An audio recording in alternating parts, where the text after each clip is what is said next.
I heard rumblings of getting Shazam on there. I think that would have been iconic. But yeah, I think it's my job to further communicate to the guys that haven't been here, how important this patch is and how much it means to the city. And we're going to wear it with great honor. Was when you look at just the roster moves that was made, particularly Tyus, him being a point guard, and you can get back to being off the ball. What's that going to mean for you and for the team as a whole? I mean, me and Tyus go back to 2014 draft class. So somebody that I've had a close relationship for a long time, and we can say it how it is. We got him for a steal. I remember the news being broke while we were at USA, and all the guys in the locker room was like, man, how did y'all get that done? But something I'm super excited about, obviously, not only everyone talks about the assist-turnover ratio, but he's definitely not someone you can leave open either. So he's just a true ultimate winner, and I'm glad that, he's on a stage now where he can show it. Doug Howell with The Athletic. Are there any lessons from Paris that you can apply to this upcoming season, just with how you guys came together as a team and won? I mean, yeah, that's the name of the game. The quicker you can find that chemistry, and it took us a little bit out in Paris, and we were tested to the highest degree, but I think our chemistry got us over the hump. We all believed all the way through, even down 13 to start the fourth quarter versus Serbia. We just stuck together. Everybody was obviously not in their normal roles, and we wanted to do other things to help contribute, and that's what we did. Book, Kellen Olson, Arizona Sports. Good to see you back here. Good to see you. With the big three, as they're called, you, Brad, and Kevin, just what do you build on from last year and take into this year that worked, didn't work, and just how much that second year as opposed to the first year of that dynamic is going to help you guys? Yeah, I think going out in the fashion that we did is something that, you don't want to just blow by and act like it never happened. Something that we have to accept and use as motivation. So I always say experience is the best teacher, and, we have that terrible experience under our belt and use it for motivation from here on out. Hey, Book. Shane Elma, Forbes. Good to see you. Good to see you. I'm curious, what's some of the early impressions you've had with Coach Bud? I'm assuming you've probably talked to him quite a bit over the summer. Yeah. He's a hell of a golfer. We actually got around in, and he's a competitor. We obviously seen a lot of him in the finals run. And he just wants to win. So, I'm rallying behind him. What he says, that's always been my motto. He wants to lead, and we want to follow. Doug Franz Unplugged podcast. Book, I know the first two questions were about Al, but I know how much it meant to him when you walked out of the locker room to watch him get inducted into the Ring of Honor. Do you mind opening up about a story of 18, 19-year-old Book talking to Al on a plane or on a bus and how he helped you become a professional? Oh, yeah, we had plenty of those conversations. And, my question was him, man, what still drives you, man? How are you still on all these flights with us? How are you catching all these games? And just further understanding, the history of what he's done and, how the game has evolved, and, the only way to hear a basketball game or not even see it was to hear his voice. So that's why I say he's embedded in a lot of the people's lives here, and that's why it feels like a family member. That was the only source of Phoenix Suns basketball, and, to me still is. Hey, Book.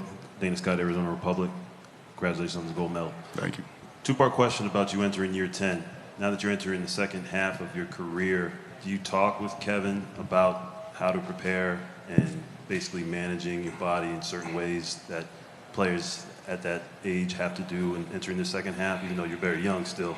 And the second part of that is with having Oso and Ty Ty on the team, there's two Phoenix natives. You called Ty Ty a special talent a couple years ago, and he was at your alma mater, Kentucky. So what's that like having Arizona guys on the team to help impact this, the roster? The first part of the question, I'd say I'm always a sponge. You'll see, guys all have their different type of ways to stay healthy, and Katie is obviously somebody that I've watched closely going into, what is this, 18 for him, 19. And he's just a hooper. I think his love for the game is what keeps him going.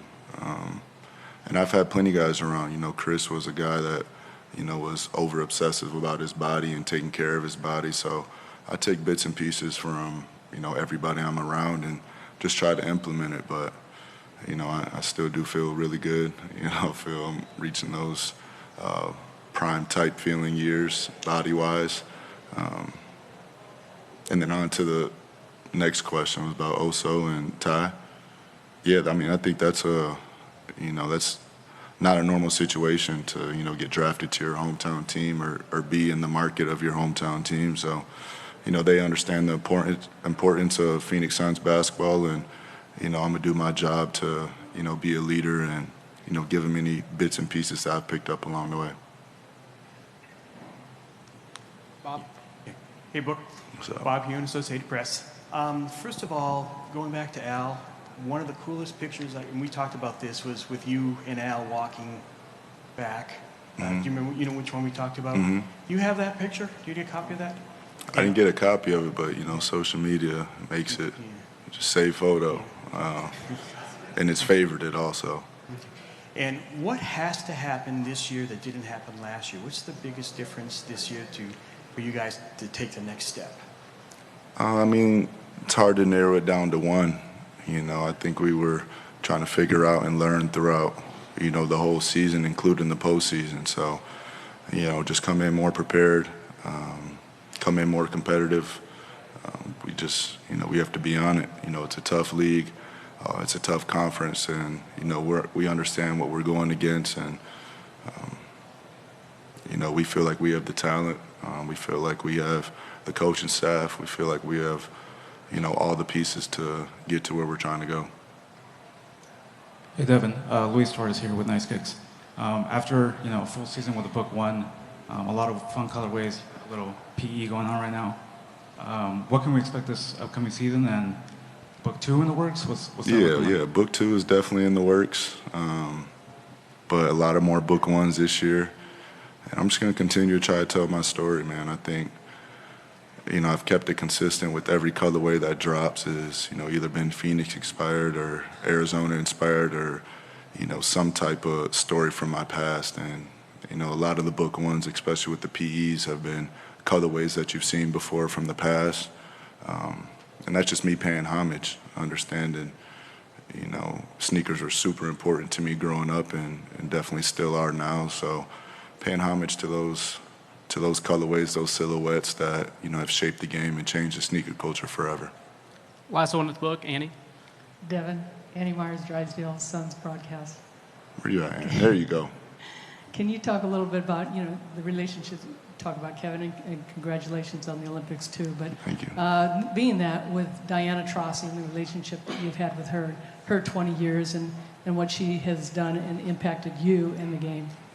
Yeah, since day one, Diane has the energy and the spirit, like she's ready to play tomorrow. So, they say she's retiring. I don't know. I hope not.